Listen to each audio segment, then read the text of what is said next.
Welcome back. Thank you for being there and watching this program. This is Empower, where we focus on people and workplace. And today we are continuing to discuss about faith and how does it affect where we are in the marketplace, where the Lord has kept you, be it formal or informal, or even in your own business. Can you be able to say that faith is seen in whatever you do? So Paul, yes, we are talking about how God went with you all along and trusting God and how we need to be equipped. But now I want to look at it from a different direction. Yeah. As you've been working in various places as a banker and God helped you move from one level to another, you've been supervising people, being a team leader. Yeah. And when you're dealing with people, you make various decisions. Yes. I want you to tell us or help us understand, how has your faith affected the decisions that you've made regarding other people, leave alone yourself now, but regarding other people as you worked with them? I've anchored on the fact that when God gives me an opportunity, Yes. it's not that I'm better than everyone else. Yes. I'm just a custodian of what God has placed in my hands. And so when God gives me people to lead, Yes. I take it as a privilege that I've been given a responsibility and I'll be held accountable to these people. I know many a times when you're given a team, all your employer or team leader wants is to see results. Yes. But definitely you need to have the right ways or the right skills to get the team that you have to deliver the results. And so the decisions I've always made, of course there are those day-to-day decisions, but if there are some serious decisions, for example, reorganizing a team or removing some people and bringing others, I always ask God, if I transfer Beatrice from where she is that the right thing to do? And if I transfer her, is she going to thrive where she is going to work? Yes. For example, I recall a time when I was leading a team and there were a number of people that I felt they were not well placed to work in the function or the department that I was in. But I looked at their competencies and skills. Yes. And what I did was to recommend a move for them to a place where they will be more fitted, and they actually went on promotions. Beautiful. Quite a number of them. Yes. And again, what I do is when I'm leading a team, I look beyond what this person is doing currently. A number of people will tell you that I've mentored them in my career. Some, they tell me after we've parted ways that you are my mentor. And yet I didn't know. Why? Is because I always look at that precious gifting this person has. Because again, we are supposed to align our gifting and talents even in what we do. And so, as opposed to condemning a staff just because they are not thriving here, I always look beyond what they are doing. What else can this person do? And many a times I've gone into organizations and reorganized quite a number of people and teams. Painful as it may look during the process, but later people come and say, thank you for what you did. But I always look at this person as a vessel, this person as a tool, this person as a human being who needs to excel. True. Yeah. And this person being belongs to God. Yes. And God has a purpose for this person. True. And God has entrusted you that you are currently, or that time, you are the manager of this person or the leader. Yes. So God expects you also to play a positive part in this person's life. Exactly. And I think that is very key, because sometimes when we look at how we work with people, even as Christians, and the aspect of praying, God, is it the right thing to move this one from here to another?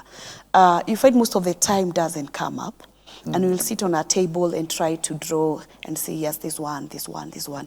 But forgetting that aspect that this person belongs to God. True.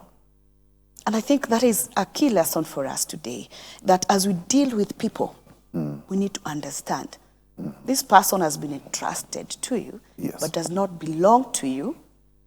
He belongs to God. Belongs to someone else. And he was directed there by the same God who directed you there. So you are supposed to make that person better.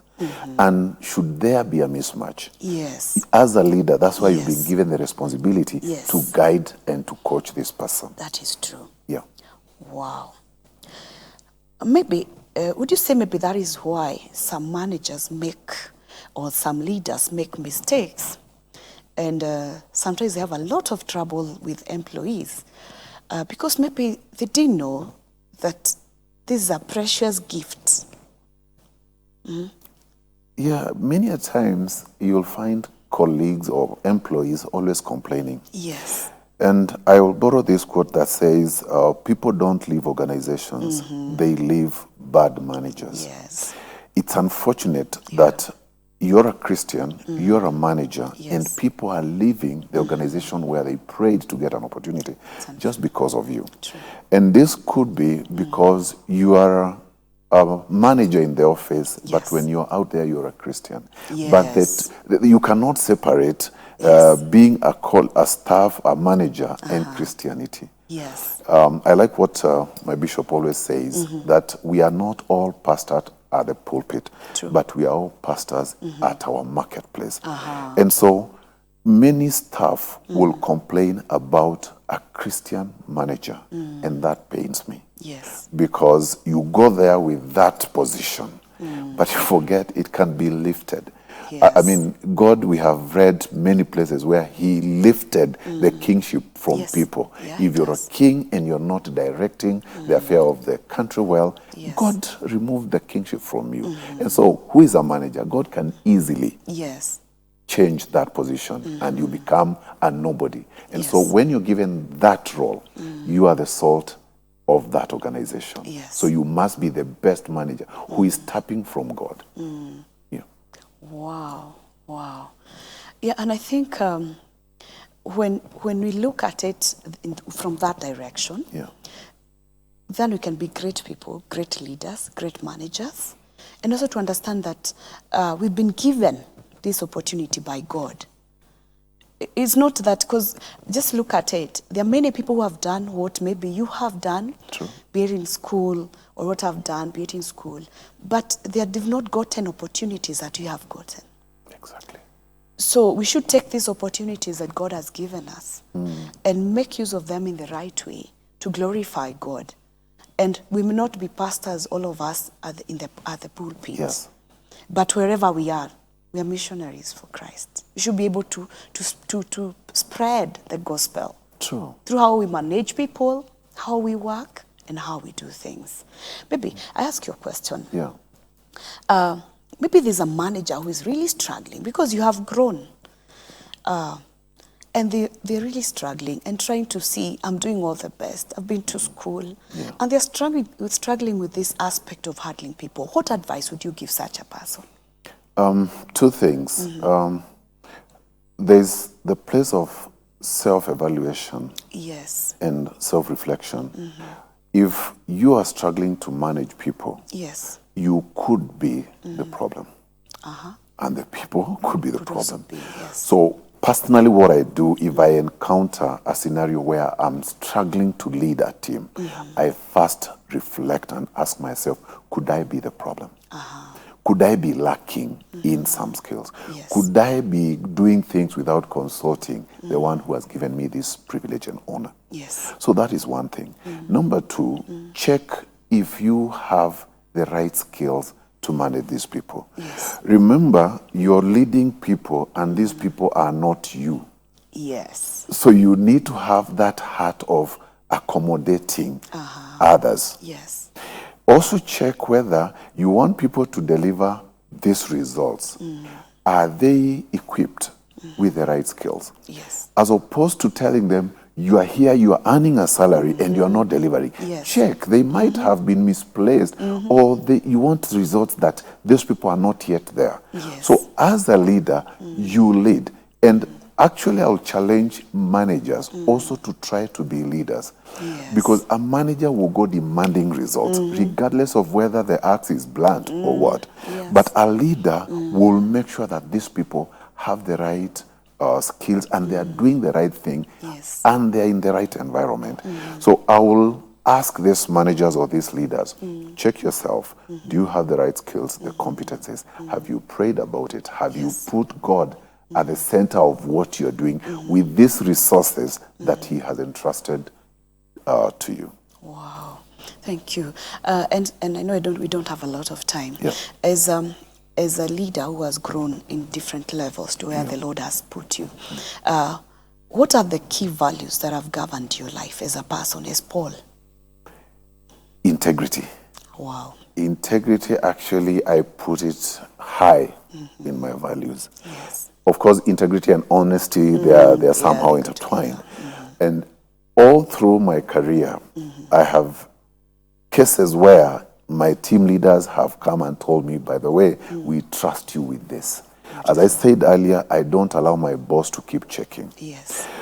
In the banking sector, I will never forget a situation where I was given to try a system where we were transferring funds. Yes. And I'm entrusted to transfer millions through what we call in banking industry standing orders. Yes. And I was trying the system to move funds from this account to this account. And if it went wrong, I would reverse. I look back and I say, if I was shrewd, Yes. maybe I would be a dead millionaire by now, because I'm not sure whether I would be alive. Yes. So integrity and honesty. Another case is where I was working with a German firm, and they actually trusted me and gave me a contract even before we met face to face to run a project here. Yes. And they actually told me, how come when you claim, for example, taxi cost from here to point B, your figure is this, but you have worked with other consultants who are multiplying this figure to around 10 times. And I told them, I will give you as is. These are the facts. These are the facts. So integrity and honesty, and then hard work and diligence. Wow. Those are top of my values. Beautiful. Integrity, hard work, and honesty. Diligence. Wow, beautiful. Yeah. As we come to close this program, because we're almost there, yes, I've learned that we need to walk with God, or the decisions we make. We need also to build our capacity. But what are your last words to our viewer, telling them about faith and work? You will not separate work and faith. There is faith before the work. Yes. And you're a Christian before you're a banker, a matatu driver, and all that. So faith should be what you place first. But again, you also need to be relevant in what you do. True. I get disappointed many times. You meet someone who is not really relevant at their workplace, but they are so relevant in church, praying for God to open doors, that sometimes you are the one who has closed those doors and you're asking God to open. So let us be people who are earthly relevant.